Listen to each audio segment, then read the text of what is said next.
8월 10일 목요일, 오늘 10% 이상 급등한 종목과 그 이유에 대해서 알아보겠습니다. 오늘 장은 오후 5시 키움증권 기준으로 코스피 지수는 0.14% 하락한 2601.56포인트로 마감했습니다. 외국인과 기관은 매도로 임한 가운데 개인은 매수로 대응했네요. 한편 코스닥 지수는 0.25% 상승한 911.29포인트로 마감했습니다. 외국인과 기관은 매도로 임한 가운데 개인은 매수로 대응했습니다. 그럼 본격적으로 오늘의 급등 종목들을 살펴볼게요. 오늘 10% 이상 급등한 종목은 총 60종목으로 코스피에서는 23종목, 코스닥에서는 37종목이 나왔습니다. 이 중 상한가 종목은 롯데관광개발, 제이준 코스메틱, 에이프로젠바이오, 토니모리, 이차한불, 한국화장품제조, 에이프로젠, 코츠테크놀로지, 큐리옥스 바이오시스템즈, 뷰티스킨, 코리아나, 리더스 코스메틱, 신성델타테크, 마녀공장, 에이프로젠, H&G 오가닉 티코스메틱 17종목이고요. 오늘 하한가 종목은 없었습니다. 총 60개의 급등 종목들을 한데 모아서 섹터별로 묶어보니 2개 테마로 나눠볼 수 있었어요. 그 외 나머지는 개별 이슈로 오른 종목들인데요. 먼저 1번 중국 소비 섹터입니다. 중국 정부가 한국 대사관에 한국행 중국인 단체 여행 금지 조치를 해제하겠다는 의사를 전달했다는 소식입니다. 오늘부터 연말까지 한국인이 비자를 신청할 경우 지문 채취를 면제한다는 공문도 전달했다고 하는데요.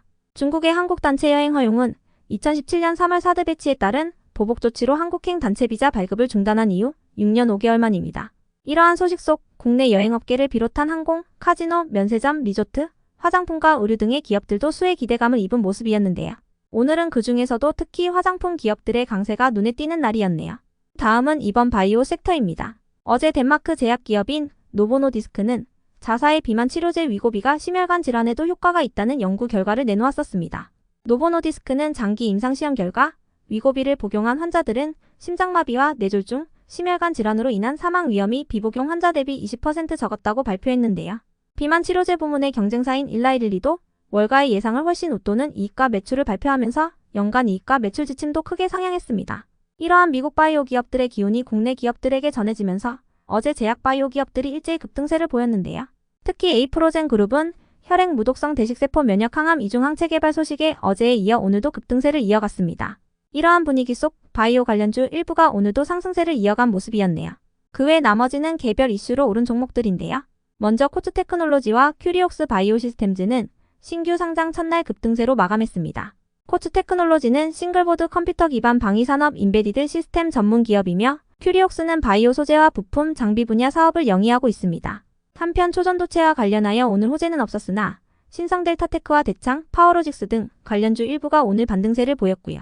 이어서 디알텍은 저번 주 화요일 디알텍의 두 제품이 미국 식품의약국의 시판전 허가를 획득했다는 소식이 부각되며 강세였던 것으로 알려졌습니다.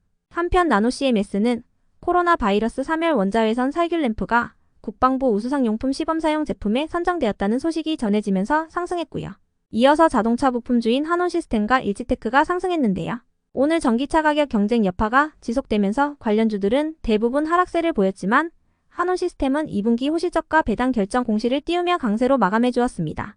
이러한 소식에 같은 자동차 부품 섹터인 일지테크도 함께 상승세를 보였고요. 한편 넥스턴바이오의 오늘 급등 이유는 파악되지 않았지만 넥스턴바이오는 최근 70억 원 규모의 전환사채 발행 소식이 있었으니 참고해주세요. 이어서 MI큐브솔루션은 저번 주 금요일 신규 상장 후 화요일부터 3일 연속 강세를 이어갔습니다. 다음으로 유로는 미국 폐배터리 재활용 회사 아쿠아메탈스가 네바다주에서 파일럿 공장 가동에 돌입했다는 소식에 상승했습니다. 아쿠아메탈스는 지난달 유로와 60억 원 규모의 신주 매각 계약을 맺었으며 이를 통해 유로는 2대 주주로 등극한 바 있습니다. 이어서 게임 기업인 액션스퀘어는 영화 킹덤의 지식재산권을 활용한 킹덤 왕가의 피의 사전 베타 테스트 일정을 공개하면서 기대감 속에 상승한 것으로 파악되고요.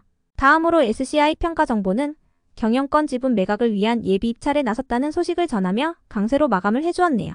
끝으로 지누스는 7월 11일에서 12일까지 이틀간 진행됐던 아마존 프라임데이 행사에서 총 560억 원의 매출을 달성했다는 점을 밝히며 상승했다고 알려졌는데요.